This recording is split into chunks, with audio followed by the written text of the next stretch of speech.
All right. All right, we're going to jump in. No more wasting time, right? Get right to it. You guys are busy. I so appreciate you guys taking the next 45 or so minutes, depending on Q&A, at the end to go over career exploration and assessment for middle and high school students. I am going to share my screen. Please let me know when that comes through. Matt, if you could, just give me a heads up.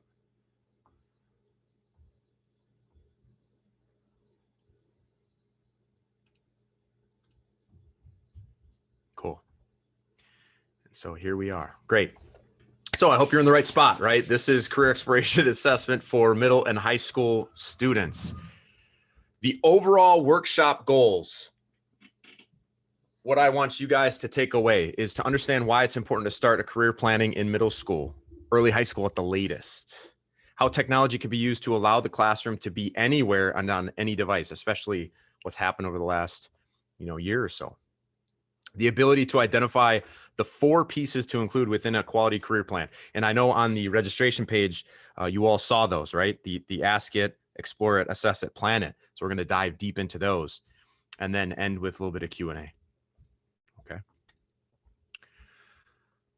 So over the last year, the world has changed, right? As we all know, we had to shut everything down last March, and here we are, April 2021, and it's all but impossible still to place students out into the workplace for that work experience, to get them that on-the-job experience. And some states still, have just opened schools for in-person learning. Some are still hybrid. Some are still virtual. And so we acknowledge overall that we can't just put things on hold, right? So we want to continue to no longer wait things out. We need to have a plan and plan accordingly to ensure that both staff and students are safe while still helping students with their career options, but also obviously academic achievement, right? So we got to find ways to do that. And the question for you in attendance, it becomes, how do we help students with their future when the future is still so uncertain? And you have to have a plan, right? And I know that's so simple, right? But follow a process, one that can work no matter if things are in person, remote, or a combination of both. A process that's built properly can be followed by anyone, so it doesn't matter who the student is or where the student is or who the staff member is. If someone leaves or it's transient, right? All of a sudden there's turnover within staff and personnel, or where the class is taking place if it is virtual. That way, that process is built to last literally no matter what. And again, I know it's oversimplified. Reality strikes, and it's like, that's not that simple, Art. But again, just take a step back. Think about the process, even of taking a road trip. So if you're on a trip from LA to Miami, or our panelists, right? So from Vermont to Texas, for our attendees, right? Some attendees are from Vermont and Texas. You're not just going to jump into the car and go. I mean, you could, but you're going to have some chaos along the way. You need to plan for stops, for food, for rest, for gas, if you want to stop at any shops, whatever, right? But you can't drive if you don't have fuel for both your car and your body. And that's going to be the same thing for the career planning process. You need to fuel it. And so that's part of the process for career planning, is starting in middle school and at the very least or latest, early high school. And the 4 pieces that you need to have in place are those that you saw when you registered for this presentation. Ask it, explore it, assess it, plan it. And if you follow those 4 steps, and throughout this presentation, I'll share with you why those 4 are key and how simple it really can be, whether you're in person, virtual.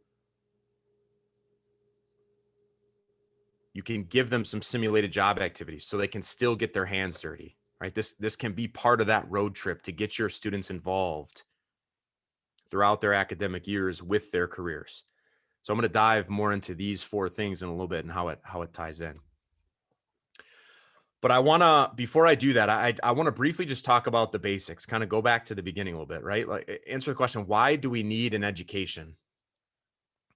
And some of you, again, you know this, but it's good review, because if you think about the whys behind it. It can help articulate why the 4-step process will work and why it needs to happen. So first things first, better career options.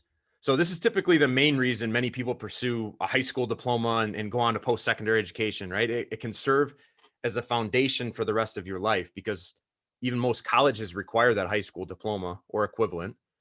And CTE programs within high school help give you the experience for future employment, right? They give you some of that training, that framework to go on to future employment. So better career options, higher pay.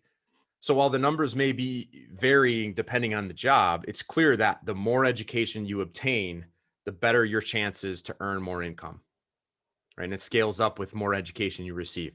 So, and you've all seen these numbers where, you know, a high school dropout or a non-high school earns X, and those numbers again vary, but it earns X.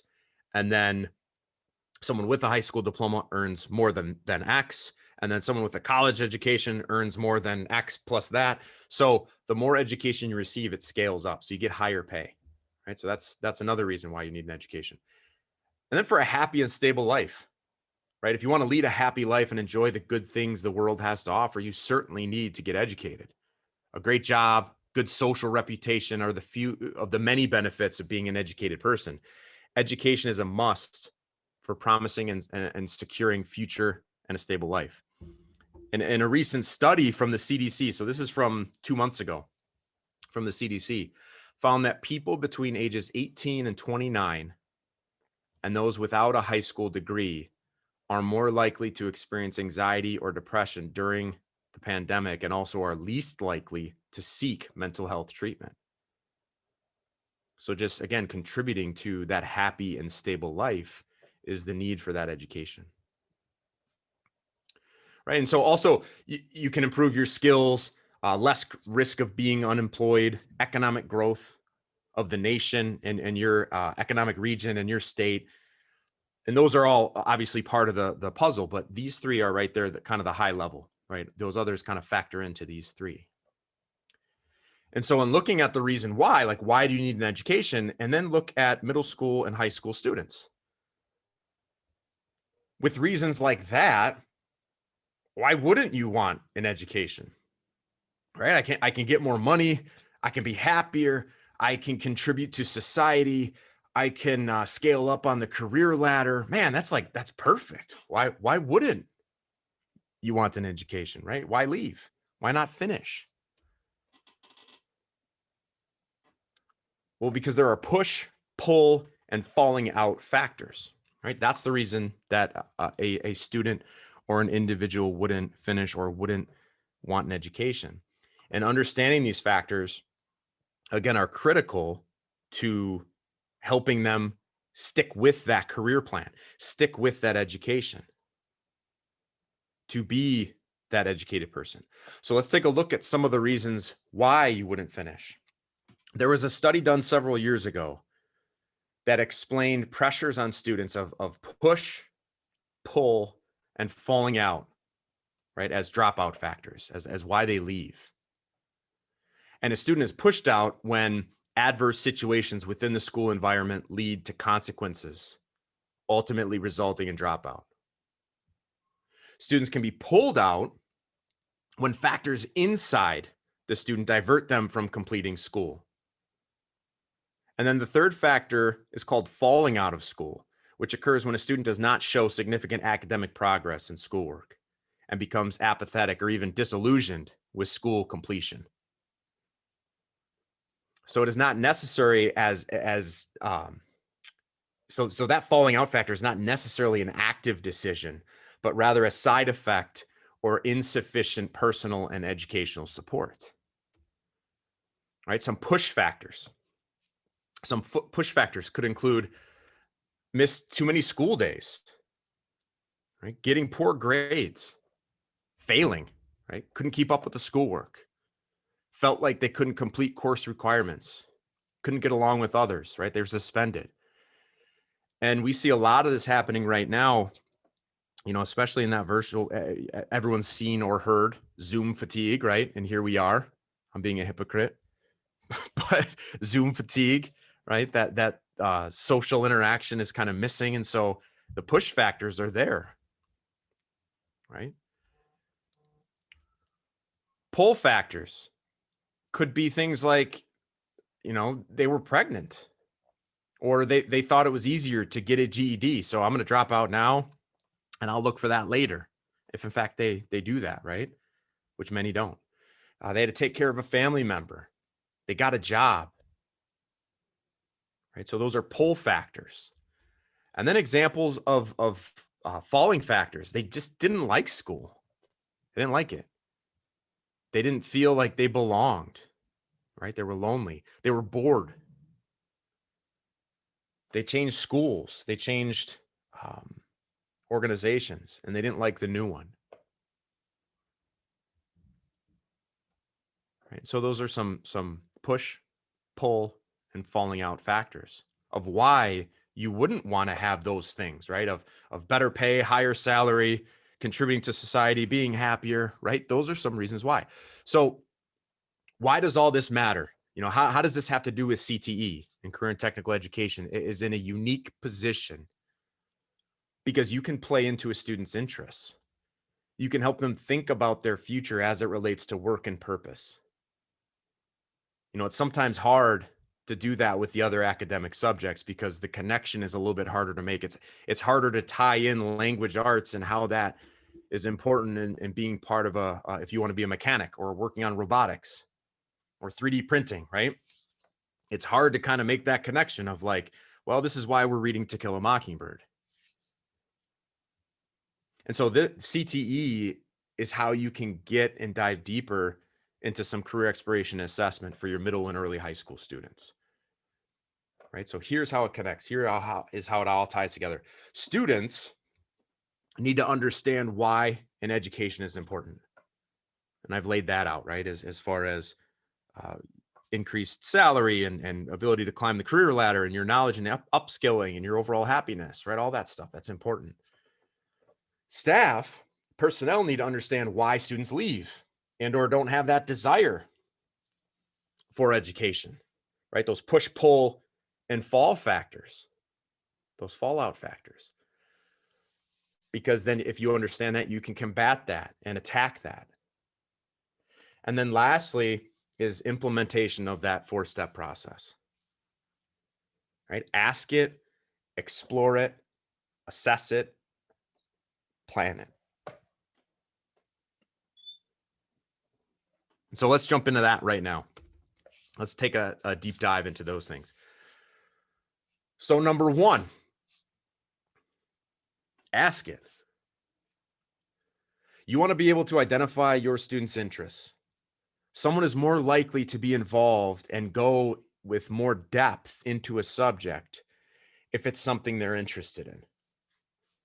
And I look at it through my lens. I absolutely hated reading. It was such a chore. That was the number one when I took all the standardized tests. That was my number one thing I was just so poor at, reading comprehension. I hated it. It was such a chore. And now I love it. I love reading.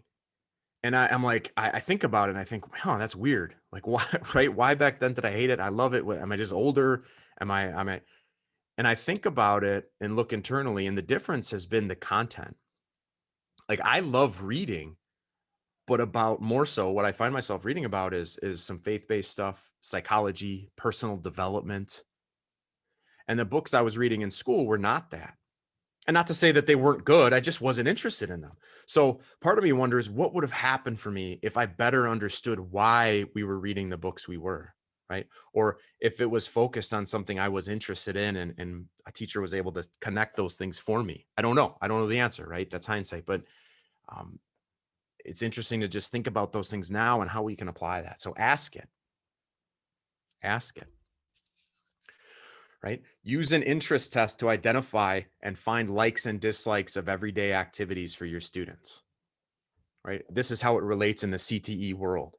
You want to make sure that it's something that can be used simply, right? It's electronic, results are saved and scored, and then career areas are assigned and delivered. And so I want to show you an example of our interest indicator.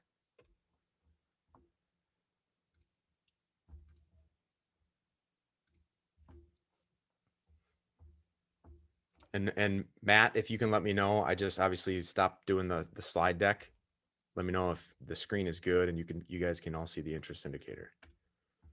Because sometimes I switch screens and it won't let me. So I'm just getting verification. Great. So in an interest indicator, it sounds so simple, but a lot of times interest tests go a little bit deeper than they should. And what I mean by that is we want to ask basic likes and dislikes of everyday activities.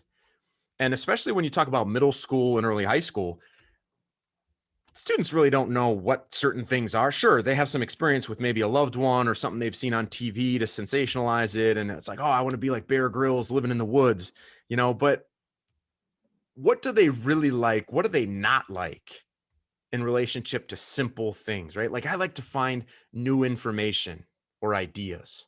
A lot, a little, not at all.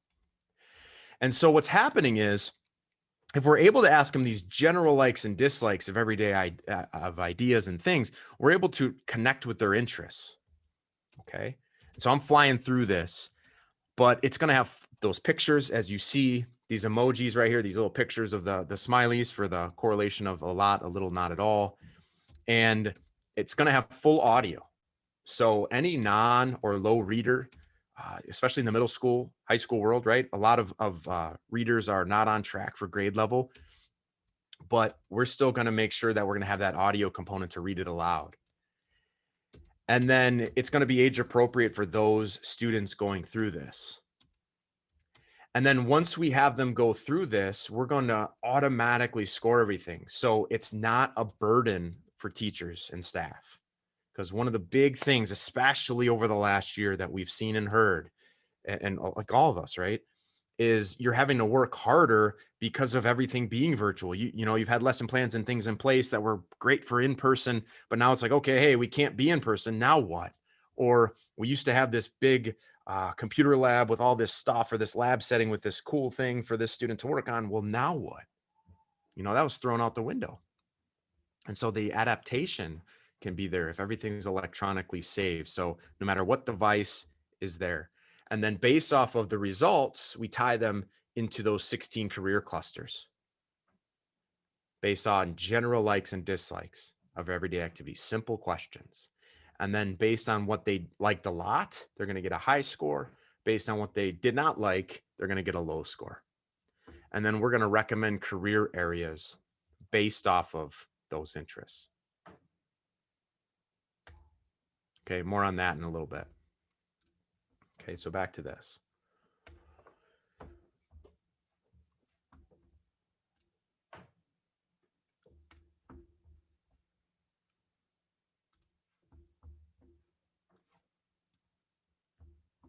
If I can go presenter view.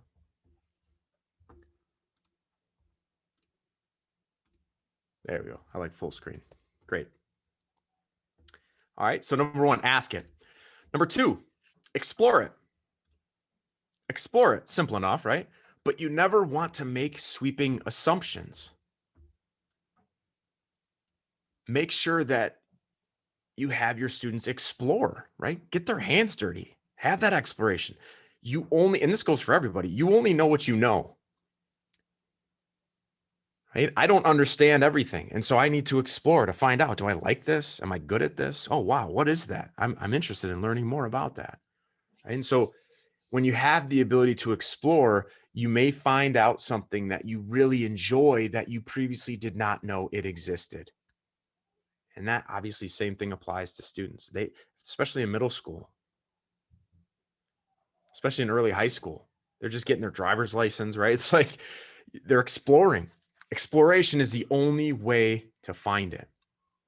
Today it's been really hard to get anyone into on-the-job experience because of certain restrictions and closures, and then obviously businesses with certain capacities and all that. So many schools and organizations have tried other ways to provide simulated job activities of actual workplace activities and experiences, right? And they're implementing this work sample approach as one way to explore it, work samples. And work samples give students the necessary experience, but also it's a little bit more affordable, right? And it gets their hands dirty to try out a job in a non-threatening atmosphere. And I apologize, this picture is blurry. I tried to fix it right before this presentation, and so I apologize. But work samples are hands-on simulations of an actual workplace activity. And in work samples, each career activity is broken down into entry, mid, and advanced level uh, scenarios. Okay. And there's audio and visual components. So it's more or less like YouTube, where it can walk students through doing a certain job activity in one of those three: entry, mid, advanced. And then they do what they just saw. So they'll have all of the tools necessary to do that. So let me go ahead and show you that now. So if we jump in, I'll just jump into automotive technology, for example. I'll just pick this one. But automotive technology is going to have a work sample. And work sample number one is repairing a wheel cylinder. Now, obviously, we're not going to have a whole car, but it's just going to be a sample of work. And so the first thing that we do is we explain what exactly you do inside of automotive technology overall. Okay, we're going to talk about the variety of jobs from very simple to very complex. And then we're going to say in this sample, we're going to be repairing part of a brake system for a car. And so we're going to have, as you saw in that picture, right, a black box, the treasure chest with all this stuff inside. And we're going to say, take this stuff out. Make sure to take all this out. And make sure you have that vise mounted on the work surface. If anything is missing, call the program administrator. And that's you guys, right, sitting here to mark down. Did they grab everything? Yes, they did. Perfect. Let's begin. Put the safety glasses on. So there's this full audio component that's walking the students through doing this work sample step by step using video modeling. And again, I compare it to YouTube. The difference is because it's within our ecosystem, everything is tracked, everything is safe. So we're tracking time on task. We're tracking when they access this, when they watch this video, so that we can see and have that in their career portfolio. Any checkpoints. So did they make any errors? You know, did they remove both boots on this brake cylinder? You know, and if they did or didn't, we can check those things off and mark that down inside of the program.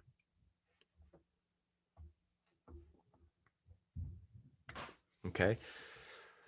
So all of these work samples are designed, I just picked this one for automotive technology, but all of these work samples are designed this same way. And so we're able to document and track and give that work experience for each one of them.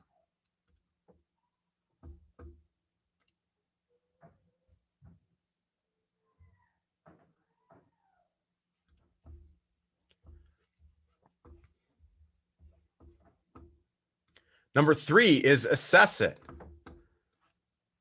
Assess it.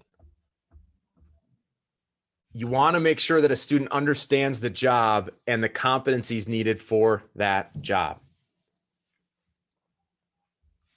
Right? So that much is obvious, but you want to make sure the connection between the classroom and the real world by assessing the skills necessary for success in that particular area is there, right? You also may have heard this as applied academics, because that way you can eliminate this look, right? This look of students look and say, man, when am I going to use this? Or why are you teaching me this stuff?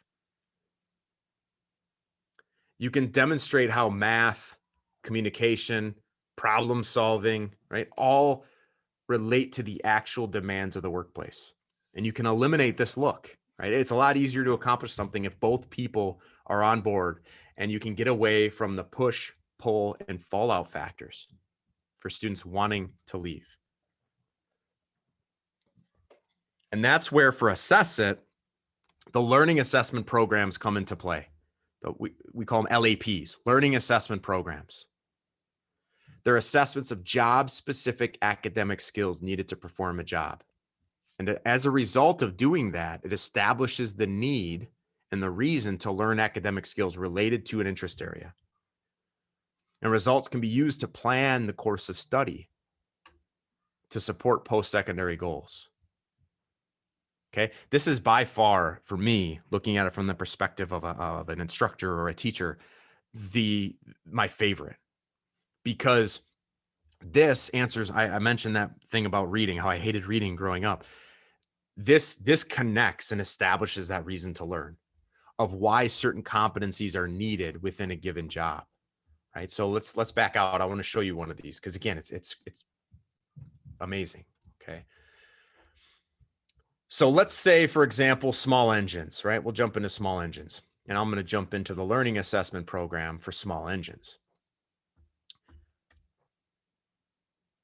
Technical vocabulary is critical. Reading comprehension is critical. Reading tables and charts, sequencing, liquid and dry measurements. And so what we're doing inside of our LEPs are we're assessing those competencies, but it's job specific. Okay. So the reason I get so excited about this is because this does two things. This, when you talk about the reason for education and those push, pull, and fallout factors for reasons why kids don't get an education or don't want an education, this tackles both of those things. First thing it does here is it tackles the need for them to say, well, I don't need to know math because I'm going to do this, or I don't need to know reading or science because I'm going to do that. This connects all of the competencies, the academic competencies and subjects, back to their career area or their interests. So if I'm going to be in small engines, I'm connecting technical vocabulary. This is vocabulary stuff, but they're tools for the job. So I'm interested in this. Like, oh, okay, are these slip joint or wire cutters? I think these are slip joint, right? No, they're wire cutters. But we're tracking all of this information, and they're going to be interested as they dive deep into these things. That's that. Number two, it helps staff because it gives you the competencies and the breakdown of where a student is knowledgeable, what he or she does know, or what they don't know, what they need to work on. So, hey, he aced technical vocabulary, he aced reading comprehension, but sequencing, he didn't do too hot. So what courses do I offer here at XYZ High School to help Johnny with his career path of doing small engines or electronics or robotics or EMT or healthcare or whatever, right? You name it, because we have all of these careers breaking down all of these things. Cosmetology, computer graphics. So, and these are just some, by the way, that I've chosen here for the presentation, but if we can assess their knowledge in relationship to a career, that motivates the student, establishes the reason to learn, and it helps you all with planning out a course of study leading up to any post-secondary goals, to put it simply. Powerful stuff, because now I don't have to work as hard, right? Not that I'm lazy, but because I'm already strapped for everything else I have to do. And so now I can focus on results versus trying to get results.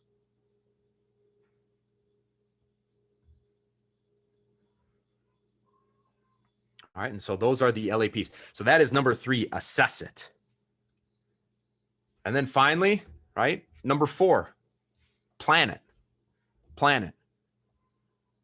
Career planning is exciting to your students because it revolves around their interests. Students learn about a career area and can start to think about what they want to be when they grow up realistically, right? And I always say realistically because I always use the analogy of football, right? If you ask a middle school student, especially around here, we're in Appleton. Well, Susan Madison, she said, I saw, so you know about this, right? The Packers, right? What are you going to do when you grow up? I'm going to play for the Green Bay Packers. Which, side note, I'm a Bears fan, so I do not want to do that. But I'm a middle school student. I'm going to play for the Packers, right? And then you say, okay, hey, great. Do you like football? Do you want to, have you played football? Have you practiced football? No. Okay. Well, let's try and go over in this direction, right? It's hard to kind of, so plan it. Conclude with that occupational information, right? Make sure it's age appropriate in a way that students can begin to think about their career pathway, again, in that realistic way. Then they can answer questions like, do you like this job? What kind of skills do you need for this job? Do you have those skills?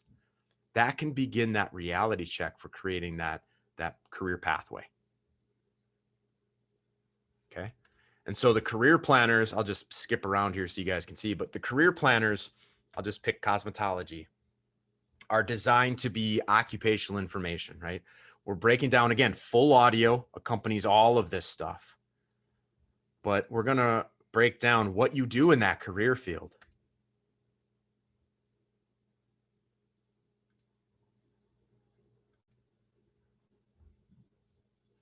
We're going to break down what you do, the physical demands, working conditions, skills needed, national wage outlook, all that stuff. And then again, at the very end, we're going to conclude with that questionnaire and ask those things like, did you like this? Do you want to be a cosmetologist? What kind of skills do you need? Do you have these skills? And all the meanwhile, everything's being saved and documented within a career portfolio. So again, I can't reiterate enough, what's happened over the last year. A lot of our partners, a lot of our customers, a lot of people that we've talked with have been able to pivot and say, you know what? Yeah, we had to go virtual and things are a little bit dicey still yet here where I am. And so now I'm able to use this and get a career portfolio for all of the students that I'm working with. We're able to do things remotely because all of the information that a student works on is being captured in real time. So as they're working, this is like a work sample. And as they're working on the work sample, if you have to, for example, stagger some students coming into school, well, now we're able to have them work on this work sample. We're tracking their time rating, any errors, mark down any worker characteristics that they have, rate them from level 1 to level 5. We're going to have them with their learning assessment program results. So I can identify what competencies that they scored really well on and what competencies they didn't. Okay. And then all of the other data, the questionnaire results, all of that information is captured and saved inside. So the idea being, again, you can work smarter, right? Not harder.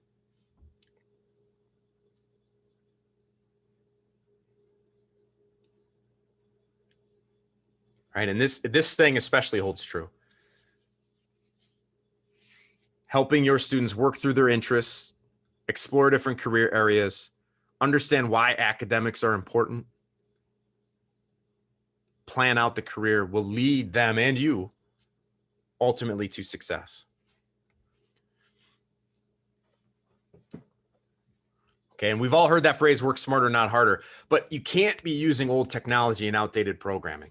All right, that's just rule number one. Not only do the students see right through it and it won't connect with it, but it really doesn't make your job any easier. So you need to implement this 4-step process. And if there's a program in place to experience it and make that happen, then you should at the very least consider it. An older technology, an outdated or no process actually makes your job harder in the long run because it's not efficient. And so you need to make sure to leverage technology that already exists. I'm not saying reinvent the wheel. I'm not saying, hey, I got to make a new smartphone or what. I'm talking about using technology that is only getting less expensive and easier to work with, and partner with organizations that have experience and the tools necessary to help you reach your goals, right? Connect academics to learning and a career path to enrich your CTE program. And so obviously what I shared today, in this presentation, we've been doing for over 40 years. We have this online tool that you've seen with to follow this 4-step process, ask it, explore it, assess it, plan it. But that's not the only tool out there, right? There are others that I'm sure you know about that you use currently that you're trying, but this one was designed with that concept in mind of starting early, starting to have those conversations at the middle school and again, at the latest early high school level, because if we're able to do that, then the other end of high school gets a lot easier, especially when they start getting and diving deeper into the labs and into the robotics and into the whatever 3D printing, you name it, right? auto tech course, it's going to be easier if you've kind of vetted and built that process up early on. And so we are definitely here to help if that is an option for you.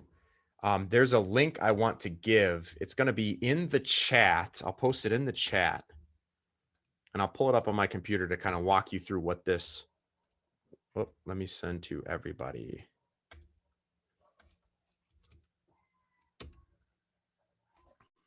Cool. And I sent that to the attendees. So this link, and I'll pull it up so you guys can see. I just put this in the chat. And Muggs, if it didn't come through, then I think it did, but if it didn't, just fix it for me. But this link is what I put in there, is this link. And what it is there's a little minute-long video right here, and it breaks down, again, what I said, but just in a minute. So it's shorter than me talking for the last 39 minutes. And then it explains the 4 steps, right? Like ask it, explore it, assess it, plan it. And again, I just want to reiterate, our tool isn't the only tool to do this. I'm giving you this framework because this is how we built our tool. But if you want to take this framework and say, Art, I'm going to do this, I'm going to do step 1, 2, 3, and 4 and implement this early on, great. No, by all means, please. That's why we're teaching about this and explaining this, is because this framework, this process can be implemented any which way. We just have some of the tools to do it, which explains it right down in here. Okay. And then there's a little testimonial video for how we've worked with, I saw some Texas folks, which is awesome, because we've been working with Socorro ISD for, almost 20 years, implementing our tools in the middle school program. And if you know David, that's him right there, right? So you can watch this little video. It's 2.5 minutes. And then at the very bottom, it gives you the option to either get a free trial. And again, just to reiterate, this link is in the chat, so you guys have it right here. You can sign up for a free trial and go directly through an abbreviated version. So it's not the full version. And we do that so, you don't put your 30 kids through this, right? But it's not the full version, but it's an abbreviated version, starting with the interest test. And then you get some career areas with some abbreviated things there. Or you can schedule a webinar with me directly. And this actually opens up a link to my calendar, and you guys can access my calendar at any time and pick a time and date. And because you're sitting through this, it's not going to be really a demo of the program. It's going to be more of a Q&A and like implementation strategy. Like, hey, how could this work for you? Do you need the work samples or no? Do you just want the interest test for your 500 students? So on and so forth. So those are the conversations we have with this webinar. It is directly with me on my calendar. So those are the 2 options at the bottom that you can select. And you could even forward this on to teammates, if they couldn't attend, or you're watching a recording of this.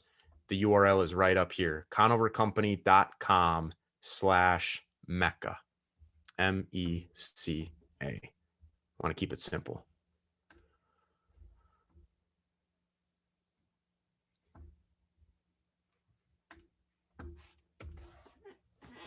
All right. So that is the presentation.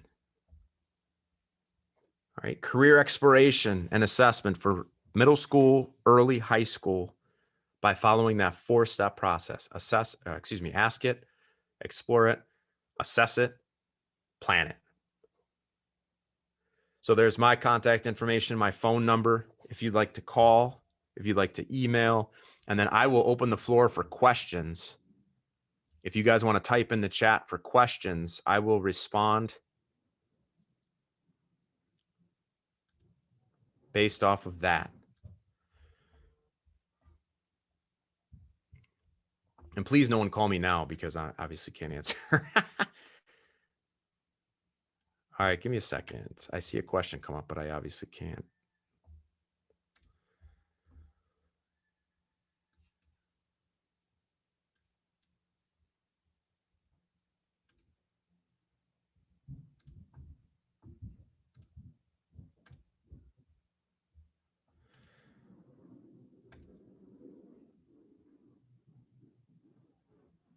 Okay, cool. Yeah, I couldn't see the question, so thank you. I think it was repeated. Does this program presume that students taking it will go to a CTE school? It is also helpful for students who aren't interested in these career fields and or want to stay in their home school for all 4 years. So this was designed. So we've seen it implemented. I'll give you a couple use cases, and let me know if this answers your question. We have it. Some schools in Ohio will use this, right? They have like feeder programs that go into like career centers, right, around the state of Ohio. So some middle school programs will use our work samples and the interest inventory and whatnot to kind of prep them to go to those career centers for part time, right, for the career of their choice. So they've used it that way where it's like, hey, I'm gonna kind of identify interest, do a little exploration, and then go off into this career center, wherever that career center may be, in my locality, in my region. So in that case, it's been used there. But really and truly, for the most part, this is used at like a traditional school as part of the CTE programming. So not specifically for a CTE school. Like for example, there are CTE programs within school, and it obviously if you're set up this way, it's a little bit different. But there are CTE programs within a course at high school. So you'll take your core English, math, and science.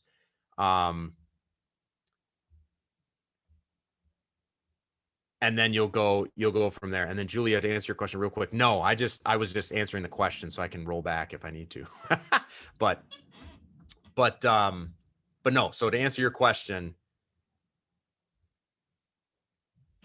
it is not designed specifically for like students going into a CTE school. It's designed more for identifying interest, building out a career plan, and then a course of study within a high school. So as part of taking the English and math and science courses, you're going to be able to go ahead and enroll them into certain CTE programs based off of using this program. So I hope that answers your question.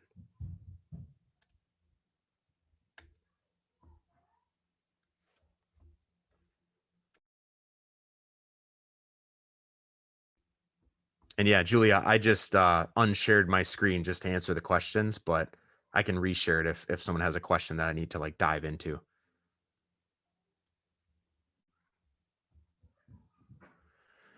So does this include anything about schools nationally or locally and training programs of study? Good question. So I'll share my, and if I'm missing questions, please put them in the chat because for some reason I can't see the actual like Q&A. If that makes sense.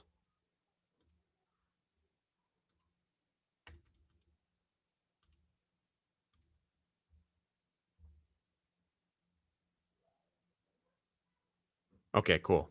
Okay. Matt says he'll post things from the Q&A. Great, because that helps me. Like I said, I apologize. So let me share my screen and I will answer your question, Julia.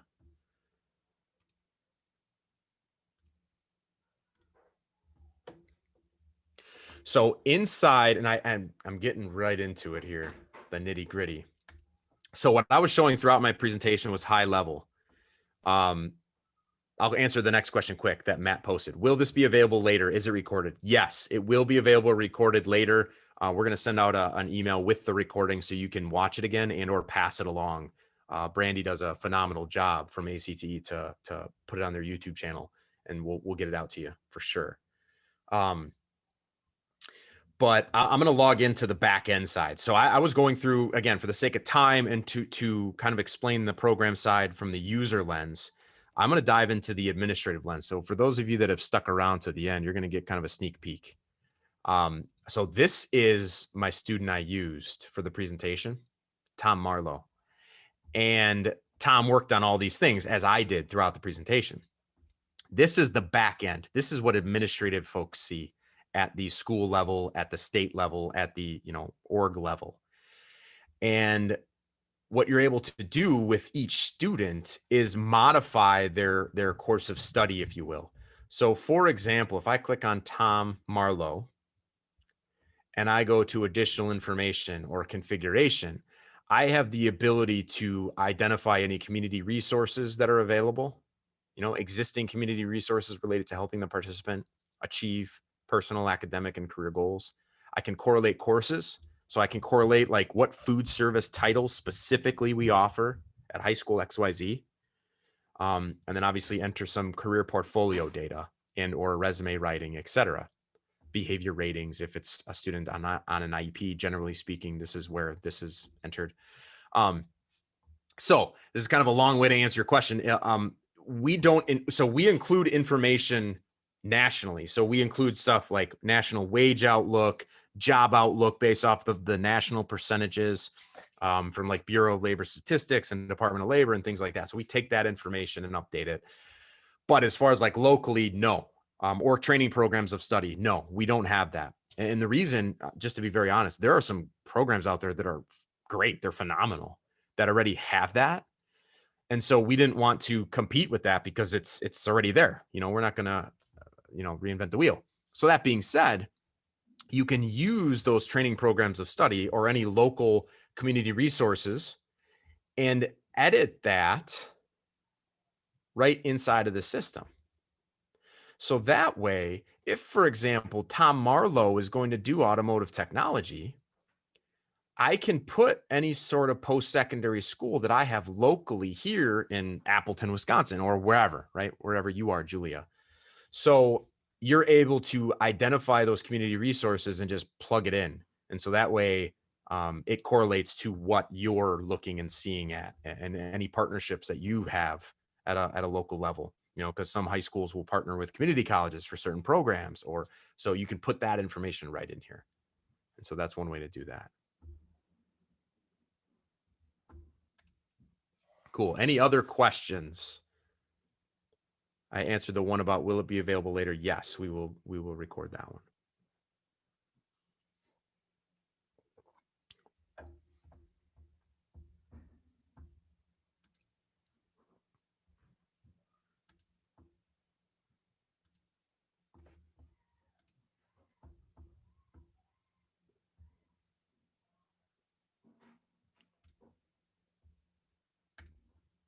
All right, I'm going to stop sharing my screen.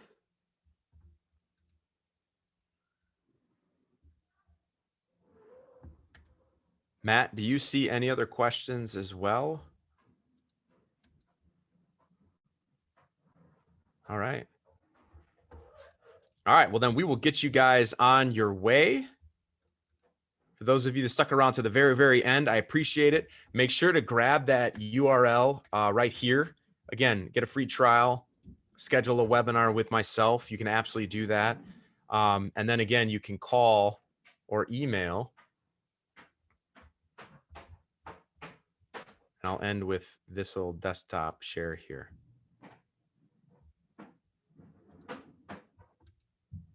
Okay. So thank you guys so much. Enjoy the rest of your week. Thank you so much for your time this last hour, and finish out the school year strong. Bye-bye now.